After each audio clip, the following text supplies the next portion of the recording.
It's July 21st, and on this day in 1984, Doug Smith's PC classic Lode Runner made its console debut. A man named Douglas Smith passed away last fall, and his loss hit many classic gaming fans pretty hard. While his name rarely popped up in recent years, all you need to do in order to understand the connection Smith's fans felt to him is simply play his 1983 PC masterpiece Lode Runner.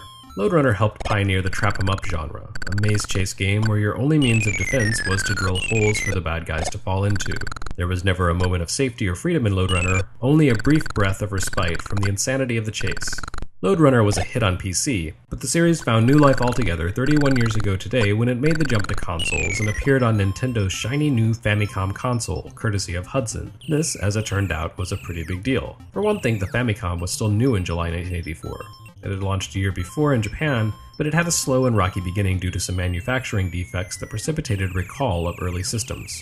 There was no third-party market for Famicom at the time, and Lode Runner was the very second third-party game for the console, arriving just 3 days after the first. But the timing for Hudson's decision to take a chance on Nintendo's untested platform couldn't have been better for Hudson, or for Famicom, or for Lode Runner. The game was still a hot new property on PCs in 1984, and seeing it in vivid color with far more detailed graphics than on, say, Apple II, made a strong case for the Famicom's awesomeness. Hudson's take on Lode Runner made a few compromises in order to make its mark on Famicom. The screen proportions were altered to let its big sprites look more detailed and cartoonish, and the pace was slowed down ever so slightly. Yet despite these modifications, Lode Runner on Famicom was still the real deal. And for a million kids jumping into the burgeoning world of Famicom ownership, Lode Runner was one of a handful of games available for the system in those early days.